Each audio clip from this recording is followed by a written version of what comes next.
Así es, Jimena, y precisamente para ver cómo está la situación política ahí en Venezuela, las protestas que se están llevando a cabo, precisamente en este momento nos enlazamos hasta Caracas con Manuel Covela.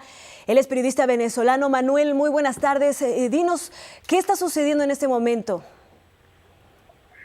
Hola Leticia, saludos desde Caracas. Bueno, precisamente en este momento ya pues esa manifestación denominada la toma de Venezuela, que inició hoy porque la oposición señaló que se va a mantener hasta que se recupere el hilo constitucional que a su juicio fue quebrantado por el gobierno nacional luego de que la semana pasada se suspendiera el referendo revocatorio en contra del presidente de la República, y esta manifestación tuvo como declaración final la convocatoria a nuevas acciones.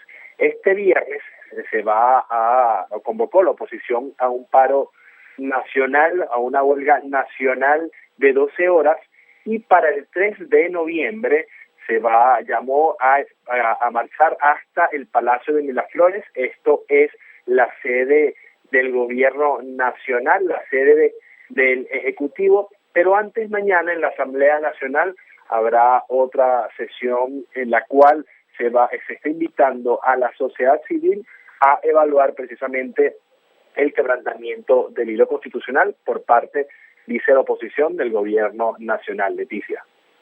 Manuel, te saludo con muchísimo gusto, es Jimena Ampudia, y me gustaría preguntarte, a principios de esta semana la Iglesia anunció un diálogo, un poco de reconciliación mediado pues por enviados del Papa Francisco. ¿Qué podemos esperar en este, digamos, momento de reconciliación o de acercamiento entre la oposición y opositores y seguidores también del régimen chavista?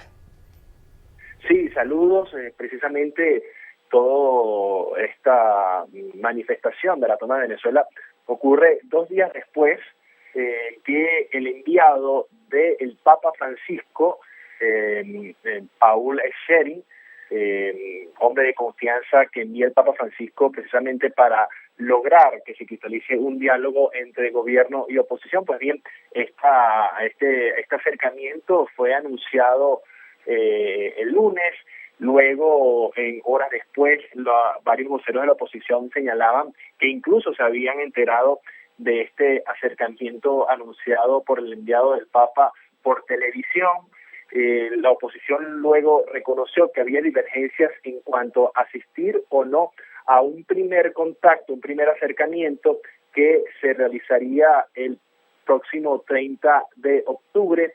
Y bueno, hoy en la manifestación se consultó de esto a varios voceros de la oposición y, por ejemplo, en el caso del presidente de la Asamblea Nacional, Jerry Ramos Ayub, señaló que no van a asistir a ese primer contacto que estaría previsto para el 30 de octubre.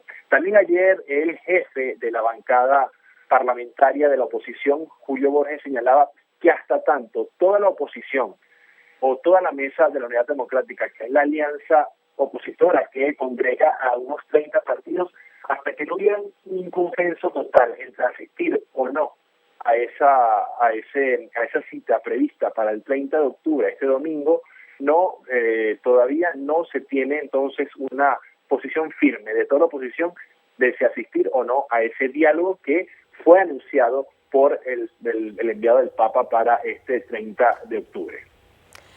Manuel, te saluda de nuevo con mucho gusto Ana Cristina Olvera. ¿Existe alguna cifra hasta el momento de enfrentamientos o de detenciones durante las protestas del día de hoy?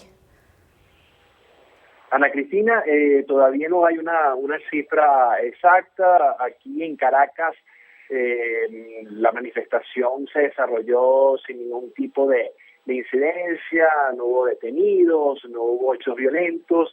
Hacia el interior del país sí hubo casos de enfrentamientos de algunas personas que acudían a las manifestaciones con cuerpos de seguridad. Estoy hablando de estados como Mérida. También pues hubo algunos registros de detenidos, pero aún no hay una cifra exacta de personas que pudieran haber sido apresadas por los cuerpos de seguridad. Aquí en Caracas no hubo ningún tipo de inconveniente, pero sí se informaron acerca de cierta represión que hubo hacia otras regiones del país. Muy bien, Manuel, pues muchísimas gracias por tu reporte. Seguiremos en contacto contigo y muy pendientes de estas movilizaciones allá en Venezuela y pues de toda la información que nos puedas aportar. Gracias, muy buenas tardes. Gracias a ustedes.